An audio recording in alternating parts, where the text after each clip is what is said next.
Close your eyes if you'd like, or simply let your gaze go soft, resting on nothing in particular.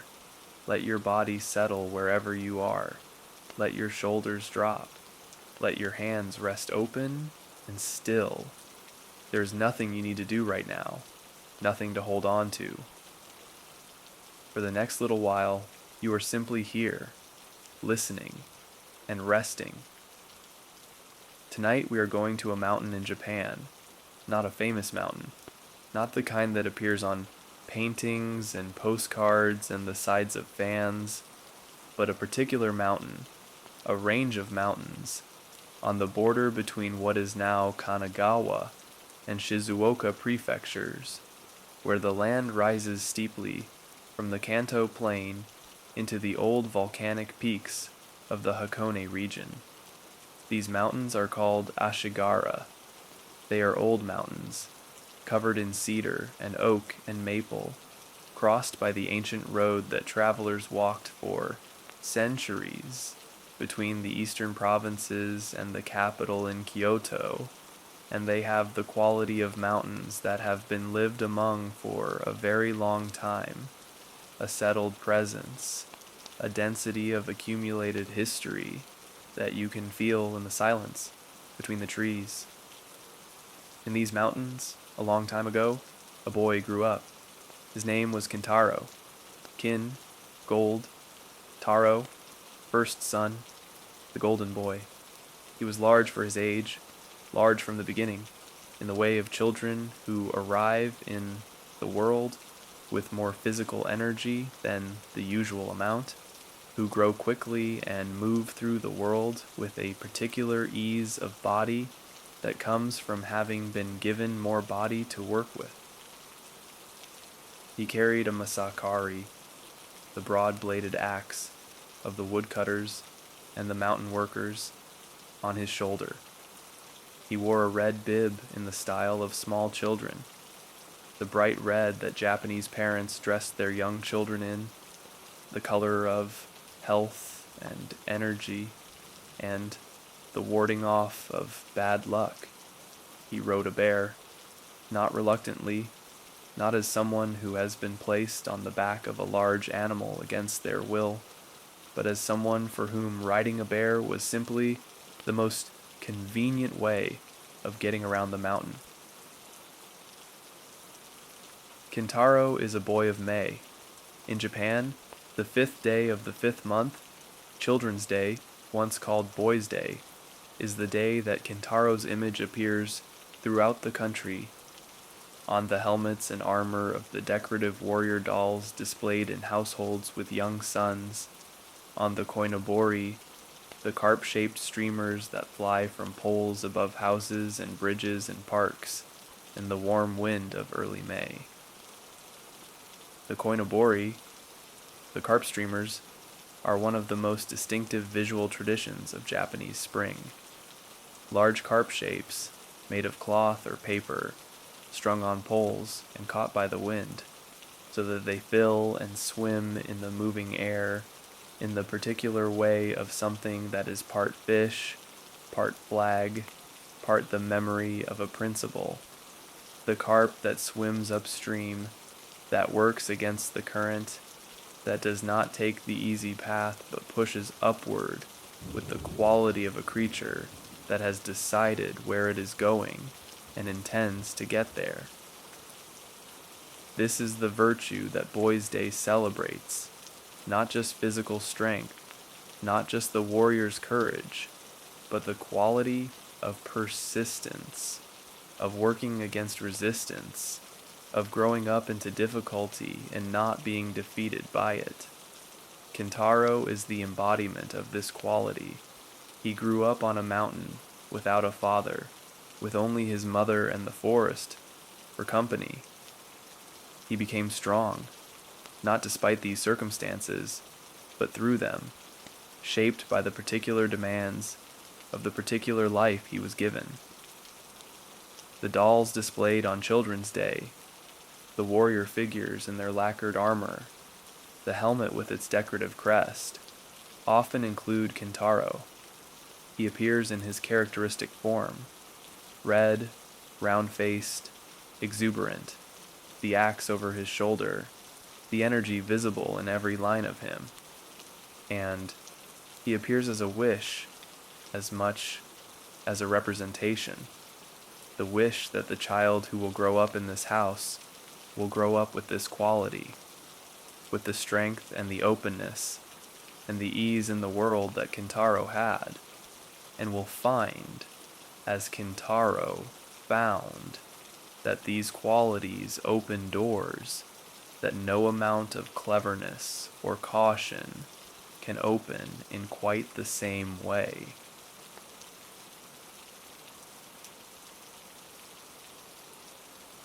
His mother was a woman named Yaegiri.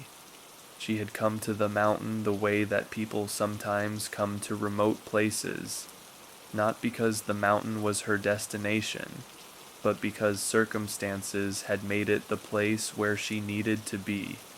Her husband had died. She had returned to her family's land in the foothills of Ashigara, and she had built a life there, in the particular way of people who have been given a difficult set of circumstances, and have responded not with bitterness, but with the practical determination of someone who needs to raise a child and intends to do so. The mountain provided. This is one of the qualities of the old mountain landscapes of Japan that the folk tales understood well. The mountain is not simply a backdrop, not simply the setting for human events, but a provider, an active participant in the lives of the people who live on it. Food came from the mountain, wood came from the mountain, water came from the mountain spring. And in Kintaro's case, companionship came from the mountain, from the creatures who shared the slopes and the forests, with the small family of the woman and her remarkable son. Yaegiri watched Kintaro grow. He grew quickly, as children with his particular energy tend to do, and he grew toward the mountain, not away from it, not in the direction of the villages in the valley and the world below, but upward, into the forests, and the streams, and the open slopes above the tree line, where the mountain showed its own face most clearly. He knew the mountain, the way that a child who grows up in a particular landscape comes to know it, not as a series of named places on a map, but as a living thing, known in the way of things known through the body, the particular steepness of this slope, the way this stream sounds in spring versus autumn, the places where the bears go when the weather changes, and the places where they can be found when it is time to find them. Kintaro's mother. In some versions of the story, the older versions, the versions that came before the standardized folk tale of the Meiji era, Kintaro's mother is not simply a woman who happened to be living on the mountain. She is a Yamauba, a mountain woman, a mountain witch, the particular figure of the Japanese folk tradition who lives in the mountains and is associated with both danger and wisdom, with the wild world outside the settled order of the village. The Yamauba is one of the most ambiguous figures in Japanese folk belief. She is not simply evil, not the straightforward villain of the stories that need straightforward villains, but something more complicated, a figure of the boundary between the human world and the wild world, who has some characteristics of each and belongs entirely to neither. She knows the mountain. She knows the forest. She knows what grows there and what moves through it, and what the seasons bring and take. This knowledge is not human knowledge, not the knowledge of the farmer or the woodcutter or the person who crosses the mountain on the road from one place to another, but the deeper knowledge of someone who has been there long enough to become part of what is there. If Kintaro's mother was a Yamauba, or had some of the qualities of the Yamauba, then Kintaro's nature makes more sense. He is not simply a very strong boy. He is the child of the mountain itself, or of something that belongs to the mountain in a way that ordinary people do not. And his ease with the bears and the deer and the other animals, his capacity to live in the forest without the discomfort that forests produce in people who are not truly of them, is not something he learned but something he was born with. The standardized folk tale softened this element, made Yaigiri a woman with a specific history and a specific reason for being on the mountain, but the older quality is still there in the story, in Kintaro's relationship with the mountain and its creatures, in the sense that this boy is not quite ordinary, is something that the mountain produced, rather than something that merely arrived there and stayed. The house where Kintaro grew up was a mountain house, the kind of house that exists at the edge of the settled world, where the village ends and the forest begins, where the sounds of the night are the sounds of the mountain rather than the sounds of other people. Mountain houses in Japan are built for the mountain, for the cold and the snow, for the steep slopes that mean every flat surface has been chosen carefully, and every wall must hold against the weight of winter. They are built of the mountain's materials, cedar and pine and camphor, the wood that the forest provides, shaped by the knowledge accumulated over generations of people who have learned how to make a shelter that the mountain will accept, that will stand through the winters and the heavy snows and the occasional storm that comes off the Pacific and moves through the peaks with the kind of force that reminds you that you are living at the pleasure of the weather. Yagiri kept the house. This was the ordinary work of the mountain household, the daily maintenance of a space that the mountain was always trying to reclaim, the leaves that accumulated, the wood that needed stacking, the roof that needed checking after each heavy snow. She cooked on the irori, the central hearth, the sunken fire pit at the heart of the traditional Japanese house, around which the family gathered in the evenings for warmth and food, and the particular quality of conversation that firelight produces, slower, softer, more likely to arrive at the things that matter. In the evenings, Kintaro came home, from the forest and the mountain, from the day's exertions, the wrestling and the climbing, and the particular physical life of a boy who spent his days in the full presence of the physical world, and the house received him with warmth and food, and the presence of his mother, who was, in the end, the fixed point around which the mountain life organized itself. He was of the mountain, but he came home.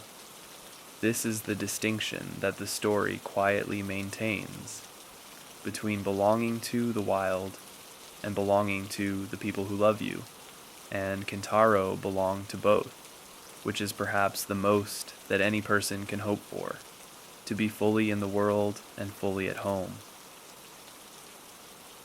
The animals of Ashigara were Kintaro's companions. This is said simply, as if it were natural, as if the friendship between a boy and the bears and deer and monkeys and rabbits of a mountain forest required no explanation, and in the world of the old stories, it does not. In that world, the boundary between the human and the animal is more permeable than it appears in ordinary life, is a boundary that certain people can cross, or that dissolves in the presence of certain qualities, openness, strength, the absence of fear. Kintaro had all of these. The bear was his particular companion. Bears in Japan, the Asian black bear, and, in Hokkaido, the brown bear, are large animals, larger than a person, with the particular kind of physical presence that large animals have. The density of weight, the quality of force contained in stillness, the particular awareness that a creature this size brings to the space it occupies. Kintaro was not afraid of bears, not because he did not understand what a bear was, but because his own physical scale and his own physical energy were of a kind that made the encounter feel less like a confrontation and more like a meeting between two creatures who were each, in their own way, of the mountain. They played together. The games they played were the games of physical creatures, testing strength, the particular pleasure of finding out what the body can do in competition with something that provides genuine resistance. Kintaro and the bear would wrestle, the boy and the large animal locked together in the particular absorbed struggle of two things that are genuinely matched, and neither was always the winner, which is the precondition for the game continuing to be worth playing. The other animals came too, deer and monkey and rabbit, the various creatures of the Ashigara forest, and they gathered around Kintaro in the way of animals who have found a human being they are not afraid of, who have learned that this particular presence means neither threat nor indifference, but something more like company.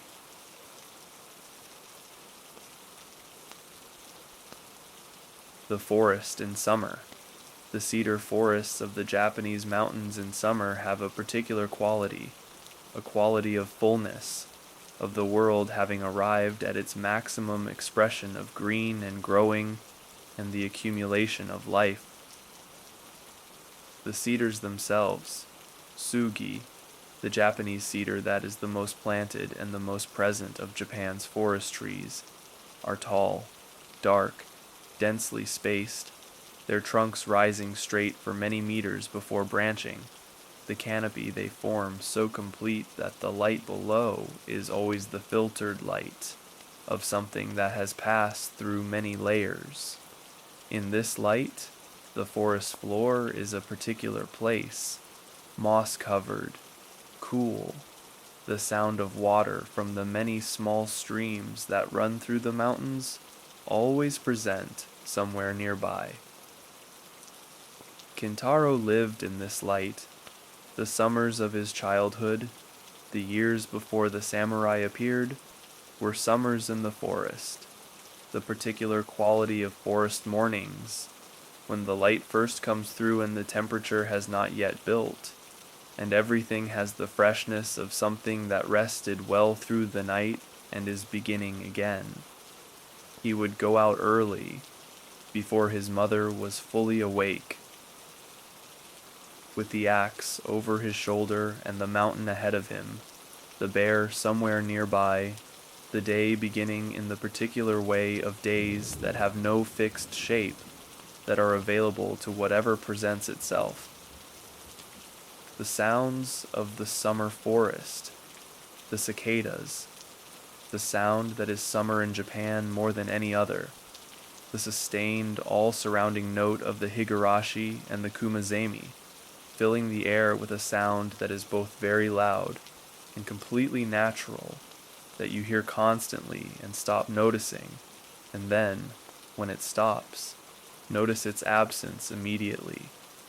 The water, always the water, the streams and the waterfalls that are everywhere in these mountains, the sound of water that has been falling since before any person was alive to hear it, the wind in the high cedar, the particular sound of wind in tall trees, different from the wind in bamboo, different from the wind in pine, the cedar's own sound, low and continuous, the sound of the mountain breathing.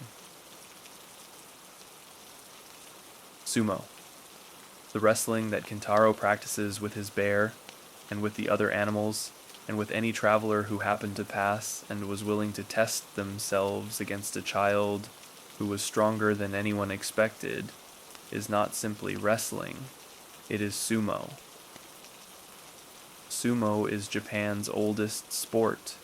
Its origins are in the Shinto tradition, in the ritual wrestling performed at shrines as an offering to the gods, as a way of determining which side of a dispute the gods favored, as a celebration of harvest and the strength of the community.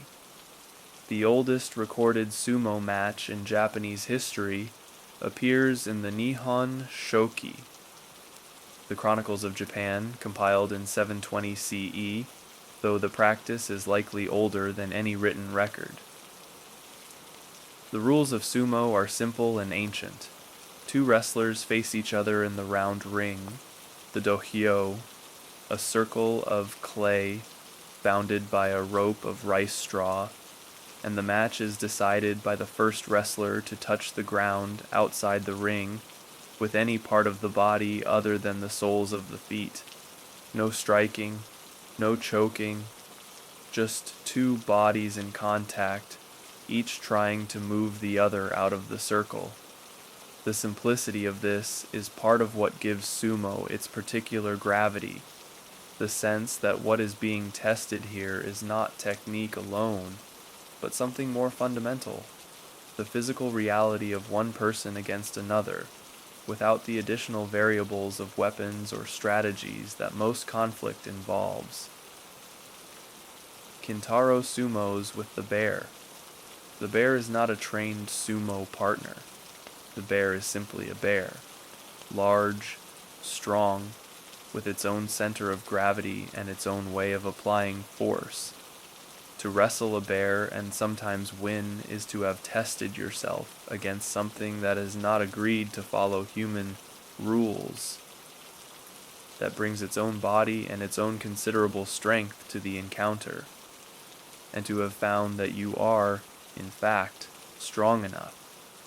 This is the test that matters, not the test against other people, not the competition in the ring with a human opponent, but the test against the mountain itself, in the form of the bear that the mountain produced. One morning, Kintaro set out into the mountain with his companions. The day was the kind of day that the mountains of Japan produce in early spring, the particular quality of morning light that comes when the worst of winter is over, and the world is beginning to remember what warmth is, thin and clear, with a brightness to it that has not yet become the full brightness of summer, but is pointing in that direction. They came to a gorge. Below them, the water ran fast, the snowmelt of the high peaks coming down through the valley with the energy of water that has been accumulating all winter and is now released in the particular force of spring, too fast to cross on foot, too wide to jump. Between them and the other side, the rushing water and no bridge. The bear tried to push a tree across, a large tree, old cedar, its trunk thick and rough-barked, standing at the edge of the gorge. The bear placed its weight against the trunk and pushed. The tree moved slightly. The leaves rustled. The bear pushed harder. The tree did not fall. Kintaro stepped forward. He was a child. In years, certainly, in the bib he wore, in the sense that his mother was still somewhere on the mountain waiting for him to come home, but a child of a particular kind, a child in whom the force available was not a child's force, but something that the mountain had given him through the years of growing up on it, through the wrestling with bears and the carrying of the Masakari and the daily work of the mountain life. He put his hands against the tree. He pushed. The tree bent. The roots came up. With a sound like the mountain rearranging itself, the tree came down across the gorge, reaching from one side to the other, resting on the rock edges, a bridge. The animals crossed. Kintaro crossed last. Below them, the water rushed on, entirely unimpressed.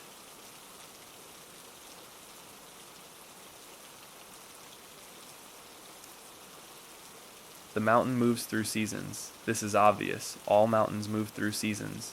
But the particular way that the Ashigara Mountains move through them is worth attending to, because it is the rhythm that organized Kintaro's life from the beginning. Spring on Ashigara comes late, later than in the valleys below, where the plum blossoms open in February and the cherry follows, and the rice fields begin to show green by April. The mountain holds the cold a little longer, keeps the snow on the high slopes into March, and sometimes April, keeps the forest in its winter state, bare deciduous trees, dark conifers, the brown of last year's leaves still on the ground, while the world below has already moved into the next season. And then, when spring comes, it comes completely. The new growth appears, the particular fresh green of spring leaves, lighter and brighter than the deep green of summer, the color of something that is new to the world and has not yet been weathered, and the mountain changes in a matter of days, from the dark tones of winter to the soft, luminous green of early spring. Autumn is the mountain's most visible season. The deciduous trees of Ashigara, the maple and the oak and the beech, turn in October, and the mountain becomes a composition of red and gold and orange against the dark green of the cedar, a combination that the Japanese have always found beautiful and have built an aesthetic tradition around. The momiji, the autumn leaves, the particular beauty of things at the end of their cycle, expressing themselves fully before they release. Kintaro would have known this, known the way the mountain looked in those October weeks when the colors were at their peak, and the beauty of it would have been simply part of the world as he knew it, not something to go see, not a destination, but the place he lived in, being what it always was at this time of year. Winter came with snow. The higher slopes covered first, then the forest, then even the lower areas where Kintaro and his mother lived. And the mountain became a different place, quieter, more self-contained, the tracks of the animals visible in the snow in a way they were not at other times of year. The bear tracks, the deer tracks, the small, careful prints of the fox. Kintaro could read these tracks, knew who had passed and how recently and where they were going, in the way of someone who lives in a landscape long enough to learn its second language, the language of signs and marks that tells you what has been here, even when what has been here is gone.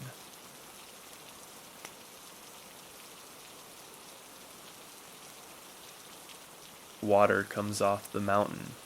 This is the fundamental fact of mountain landscapes everywhere, that the rain and the snow that fall on the high slopes must go somewhere, must find their way down through the rock and the soil and the roots of the trees, and eventually out into the streams that run along the valley floors, and eventually into the rivers, and eventually into the sea. The water of Ashigara is the water of Fuji, the great mountain to the west, whose presence you feel even when it is hidden by cloud, whose shape appears on clear days above the ridge line, stores the winter snowfall in its deep rock, and releases it slowly over months and years through the springs that emerge in the valleys around it.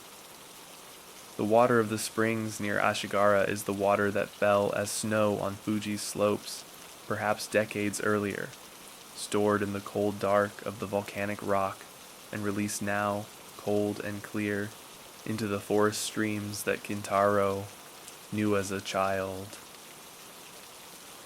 He would drink from these streams directly, the cold water cupped in both hands or drunk from the surface while lying on the bank, in the way of people who are completely at home in a place and have no hesitation about what it offers. The water is clean. The mountain has filtered it. You drink and it is cold in a way that the cold of the mountain is always cold, not the cold of ice, but the cold of depth, of something that has been underground a long time and carries in it the temperature of the interior of the earth. The gorge that Kintaro bridged with the tree was carved by this water, by years and centuries of the same water finding the same path and wearing the rock away with the patient force of something that has nowhere else to go and nothing but time. The gorge is the mountain's autobiography, the record of everything the water has done since the mountain first rose and the water first ran. Kintaro fell the tree across it in a moment. The gorge took 1,000 years. Both are real. Both belong to the mountain. The moment and the 1,000 years are not different in kind, are both expressions of the same basic fact of the mountain, that things happen here, slowly and quickly, and the mountain holds them all. There was a man on the mountain that day, a samurai, Minamoto no Yorimitsu, one of the great warriors of the mid-Heian period, traveling through the Ashigara Pass with his attendants on the road between the eastern provinces and the capital. He heard the sound of the tree falling. He moved toward it, and he saw a boy, red-bibbed and large, standing on the far side of the gorge beside a fallen cedar that he had apparently just pushed across the gap. Yorimitsu watched for a moment.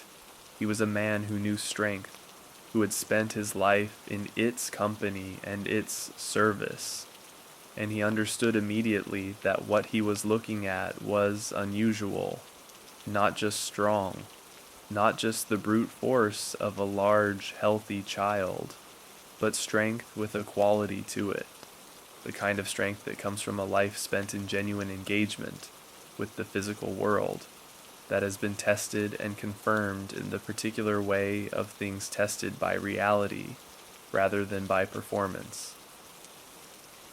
He approached Kintaro. He asked, "Who are you? Where do you come from? Who is your family?" Kintaro told him about Yaigiri, about the mountain, about the years of living on Ashigara with the bears and the deer and the others. Yorimitsu listened. Then he said, "Come with me to the capital. I will give you a name and a place in my service. You have the strength and the quality to be a great warrior." Kintaro was quiet for a moment. He looked at the mountain, at the cedar forests, and the gorge, and the animals that had gathered at a respectful distance and were watching. He looked at the samurai. Then he said, "I will go." The animals watched him go with the particular stillness of creatures who know that something is ending, that the world they have shared with this particular presence will be different after this than it was before.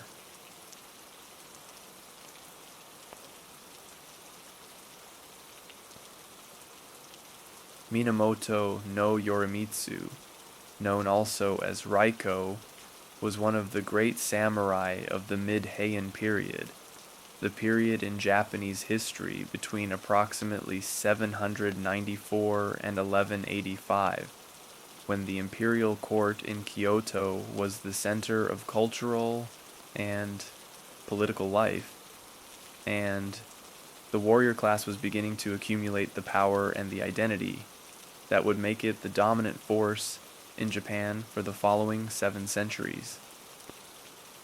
The Heian period is famous for its culture, for the poetry and the diaries and the novels produced at and around the imperial court, for the particular aesthetic refinement that reached its highest expression in works like The Tale of Genji, but it was also a period of real political struggle, of powerful clans competing for influence and territory, of warriors like Yorimitsu, who existed at the boundary between the cultured world of the court and the more violent world of the provinces.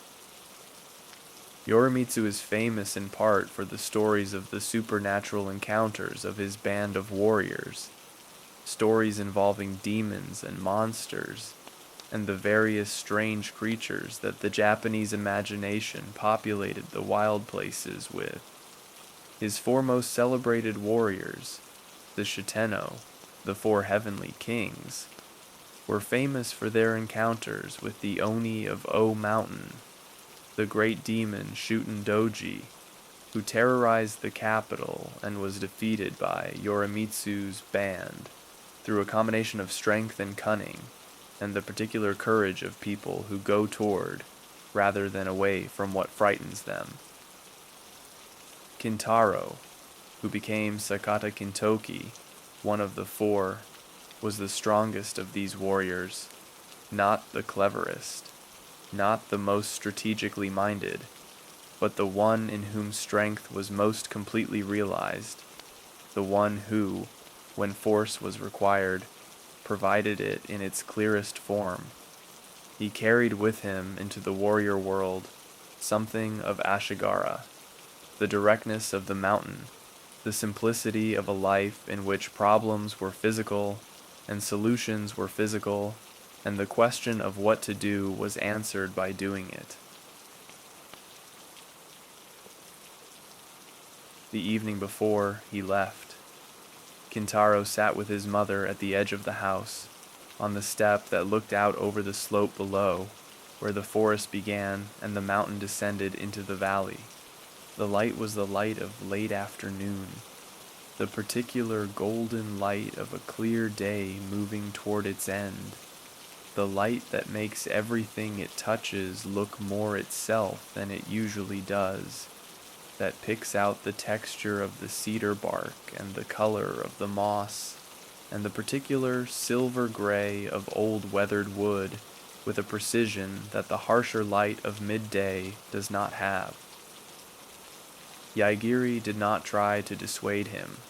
She had raised a son who was not hers to keep, who had always been, in some sense, more of the mountain than of the house, and she understood that the meeting with Yorimitsu was not an accident, but something that was always going to happen, the moment when the mountain returned what it had produced to the larger world.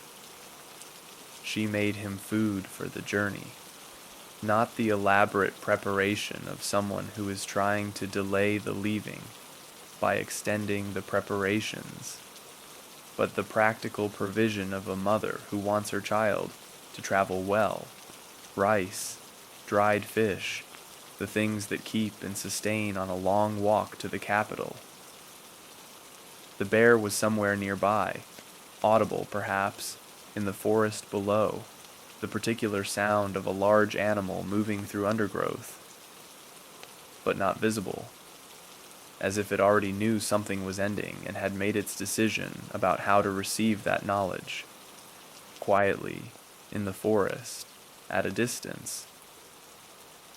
The next morning, Kintaro rose early. He picked up the Masakari, then set it down. He would not need it where he was going. He bowed to his mother. He bowed to the mountain. Then he walked down the slope into the valley and the road and the rest of his life. The bear. In Japan, the bear occupies a particular place in the relationship between the human world and the natural one, a relationship that is, in Japan, more carefully maintained and more consciously considered than in most other parts of the world. Two species of bear live in Japan.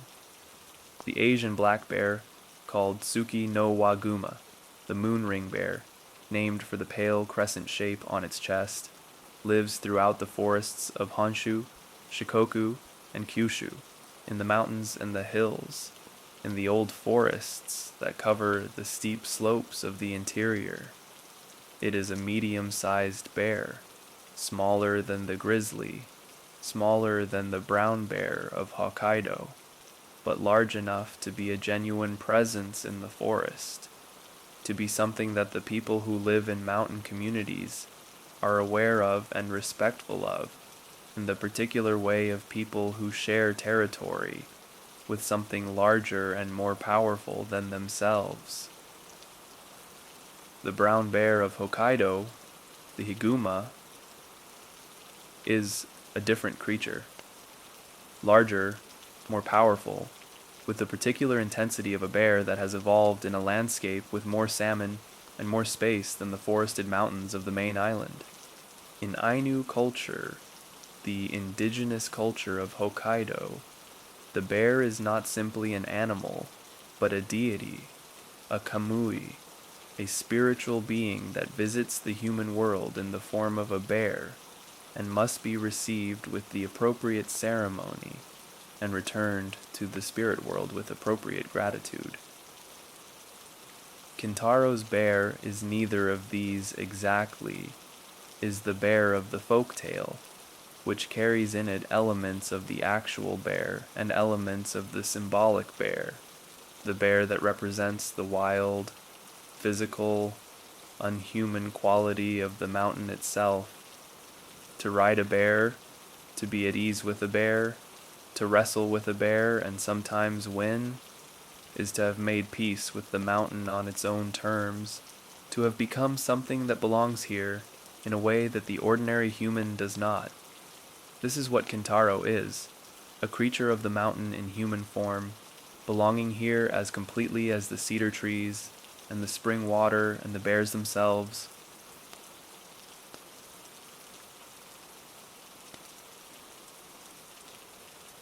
The Masakari, the broad-bladed axe that Kintaro carries in every image, every story, every representation, the axe over his shoulder, the axe that is as much a part of him as the red of his bib or the roundness of his face, is not simply a weapon.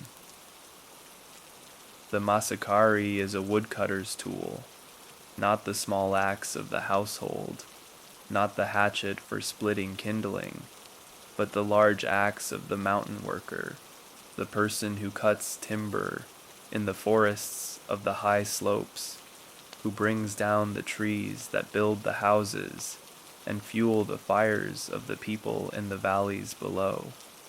It is a tool of the mountain, specifically of the mountain, not of the village or the farm, and the person who carries it is identified by its weight as someone who belongs to the mountain in the particular way of the person who works there, who knows it not as a view but as a workplace.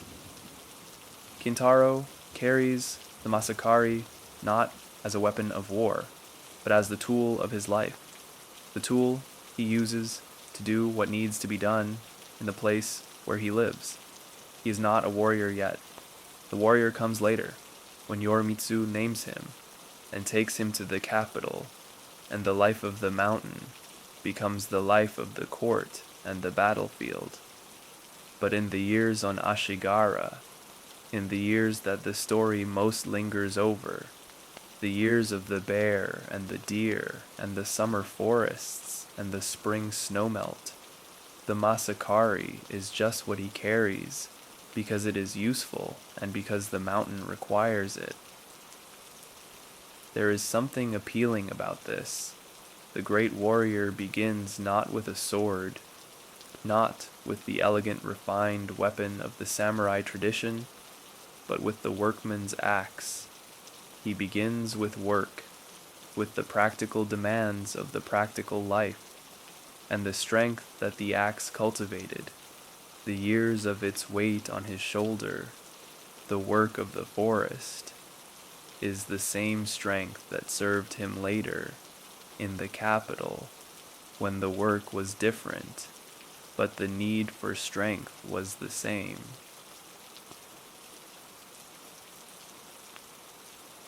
Ashigara, the mountain where Kintaro grew up, is not a single peak, but a range, the Ashigara Mountains, running along the border between what are now Kanagawa and Shizuoka prefectures, in the part of Japan where the great mountain of Fuji rises above everything else, and makes even substantial peaks seem smaller by comparison. The highest point of the Ashigara range is called Kintoki Kintoki Mountain, named for the warrior that Kintaro eventually became. This renaming, the mountain taking the name of the person whose legend grew up around it, is one of the ways that landscapes and legends make each other permanent. The story gives the mountain a name. The mountain keeps the story alive. The ancient road that crossed these mountains, the Ashigara Pass, was one of the important routes in old Japan, the path that travelers took between the Kanto Plain and the provinces to the west, before the coastal road became the more common route.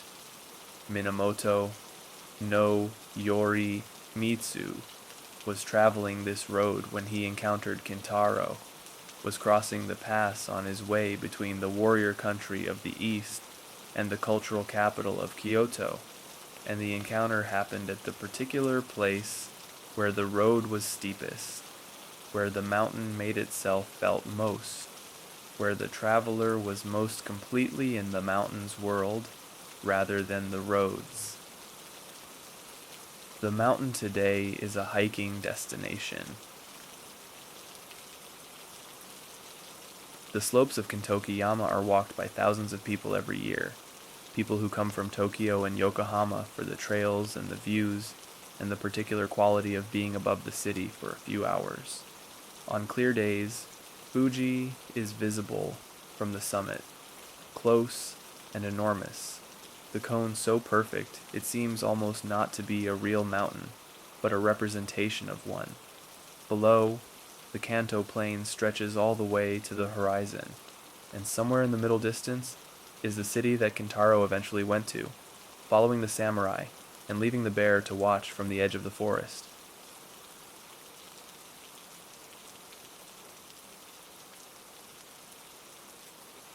How did Kintaro become a legend? The process is one that repeated itself many times in the history of Japanese folk tradition. A real person, or the memory of a real person, accumulated layers of story over the centuries until the person and the story became indistinguishable.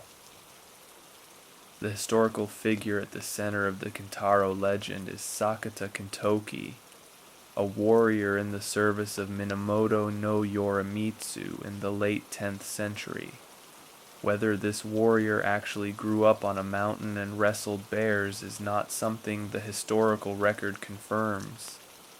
The earliest documents, the Kanjaku Monogatari, the tales of times now past, compiled in the early 12th century, describe a young man encountered by Yorimitsu in the mountains, born of a woman who had been visited in a dream by a red dragon, recruited into Yorimitsu's service because of his unusual strength.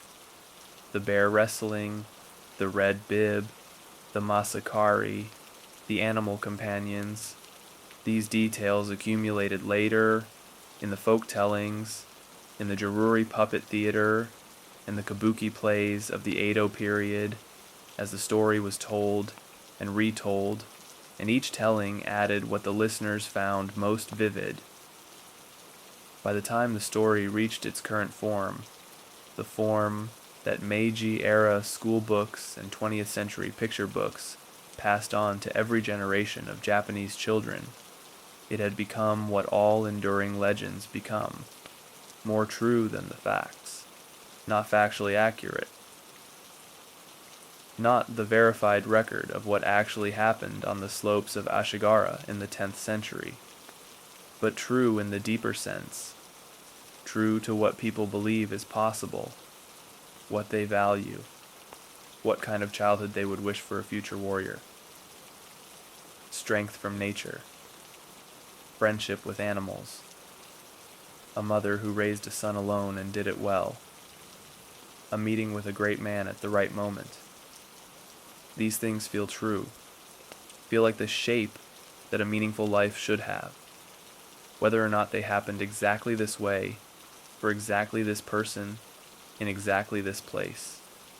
The mountain kept the story kept the mountain, and both are still here. What does the mountain give? This is not a rhetorical question, not a question that is asked in order to be left unanswered, but a genuine inquiry into what the Kintaro story is actually about. The mountain gives strength. This is the obvious gift, the physical strength that the mountain life produces, the body that develops in response to the demands of the mountain, the carrying and the climbing and the working in the cold, the years of effort that accumulate in the muscles and the bones, and the particular quality of physical capability that comes from having been tested repeatedly and genuinely. The mountain gives independence. Kintaro grew up without the structures of the village life below, without the hierarchy of the community, the expectations of neighbors, the constant social calibration of a person who lives among many people and must navigate their opinions and their judgments. He had his mother, he had the mountain, he had the animals. This is a spare set of relationships, fewer than most people have, fewer than most people would choose, but it produced in him a quality of self-reliance that the more crowded life below does not easily produce. The ability to be alone without being lonely, to work without being watched, to know what you are capable of, not because others have told you, but because you have found out yourself. The mountain gives a particular kind of knowing, not the knowing of books, not the knowing of study or of the accumulated wisdom of teachers, but the knowing of the body in a particular place over a long time, the knowledge of where the water runs and where the deer sleep and where the bear goes when the snow comes, the knowledge that is not transferable, that cannot be written down or taught in a classroom, that belongs to the person who earned it by being in the place long enough to learn it. This is what Kintaro carried with him when he left, carried into the city and the warrior life and the service of the great samurai. Not just the strength of his body, but the particular quality of knowing that the mountain had given him. The knowing of a person who is not surprised by difficulty, who has already met the bear and found out what they are capable of, who understands that strength is not something you declare, but something you discover. On the mountain, in the forest, in the cold water of the morning, in the particular quality of a life lived close to what is real. What is Kintaro about? The obvious answer is strength.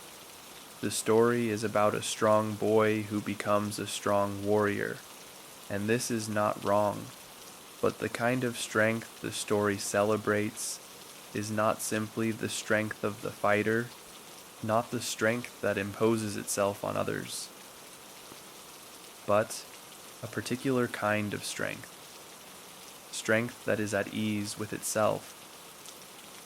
Kintaro does not use his strength aggressively. He does not go looking for things to overcome. He wrestles with the bear because the bear is a worthy partner. because genuine strength requires genuine testing, and the testing is mutual, a pleasure for both parties rather than a dominance exercised by one. He falls the tree because the tree is needed for a bridge, because there is a practical problem and he has the means to solve it, not to demonstrate anything, not to impress anyone, but simply because he can and because it needs to be done. This is a particular Japanese ideal, the strength that is not separate from kindness, the power that does not require the diminishment of what is around it in order to express itself. The animals come to Kintaro willingly. The bear allows itself to be ridden. The deer and the monkey and the rabbit follow him through the forest. These are not creatures that have been defeated or domesticated. They are creatures that have recognized something in this boy, something that is not a threat, something that is of the mountain the way they are of the mountain, and have chosen to be in his company. Let it all soften now. The Ashigara forests in early spring, the light through the cedar, the sound of the snow melt in the streams below, the boy on the bear, the axe on his shoulder, the red of his bib against the green of the forest, the tree falling across the gorge, the animals crossing, the samurai watching from the ridge, and the moment of leaving, the mountain behind him, the capital ahead, the bear somewhere in the forest watching him go. Tonight, let your own strength rest, not the physical strength, though that can rest too, but the effort of the day, the pushing and the carrying and the solving of problems that require more than you had thought you had. It has been enough. You have been enough. The mountain is here, always here, holding everything, and you are warm and still and exactly where you should be. Rest well, sleep well. Good night. New Japanese stories every day on Quiet Tales of Japan. See you again for your next sleep.